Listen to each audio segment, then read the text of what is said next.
Cities like New York are banning uniformed police from Pride events, addressing LGBTQ+ safety concerns, and nodding to the origins of Pride itself. I'm Gabe Gonzalez, and this is MTV News Need to Know.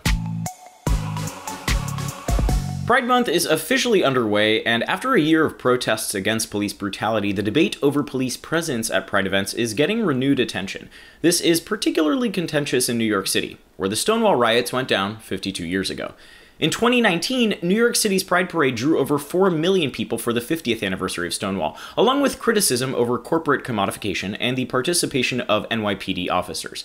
New York City's parade is organized by Heritage of Pride, which is now largely run by people of color after a 2020 change in their leadership.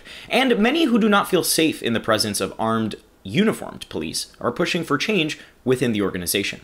In fact, constant police raids in gay bars, spaces where LGBTQ+ people were supposed to feel safe, is what sparked the Stonewall riots in 1969. After police violently raided the Stonewall Inn, LGBTQ+ activists led 6 days of protests against the homophobic, anti-trans, racist cop protocol.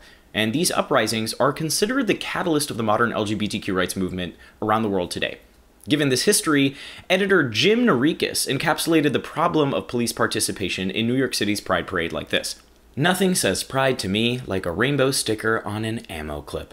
And in New York City, Heritage of Pride created a task force to help grapple with this as they revived their celebration for 2021 in light of growing pressure from activist groups, who have long denounced the presence of corporate brands and cops in the parade.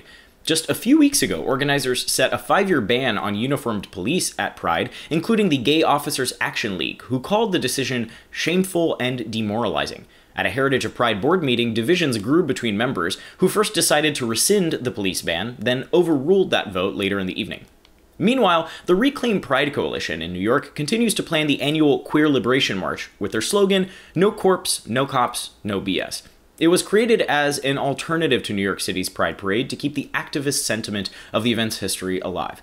Attorney Dean Spade captures the group's philosophy, stating, "Our liberation is not about queer and trans people becoming cops and soldiers and being featured in ads for corporations that exploit workers and destroy the planet. It's about ending borders, police, war, and profit. We march for queer liberation, not co-optation." Police altercations at last year's Queer Liberation March were a good reminder why the group maintains this approach.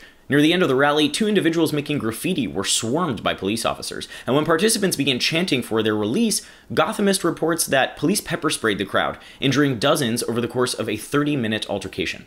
Later, March organizer Jake Tolan said, 51 years after the Stonewall Rebellion, the NYPD is still responding to peaceful, powerful, righteous queer joy with pepper spray, batons, and handcuffs.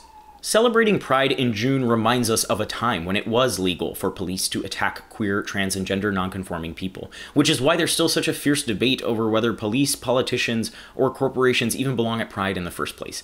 Even as the LGBTQ+ community has achieved equity and acceptance on some fronts, members of our community, including trans youth and queer people of color, are still having their existence criminalized by the state today.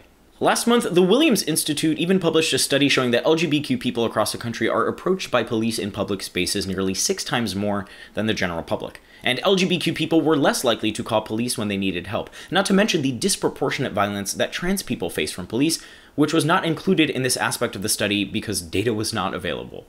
New York isn't alone, though. Other cities like Denver and Seattle have banned police presence from their Pride events, and to paraphrase one of the organizers of the first ever Pride Parade, Ellen Brody, "Those angry over the decisions to ban police should revisit the revolutionary fervor that Pride was founded on, and not let the event get lost in the glitter." I'm Gabe Gonzalez, and that's what you need to know.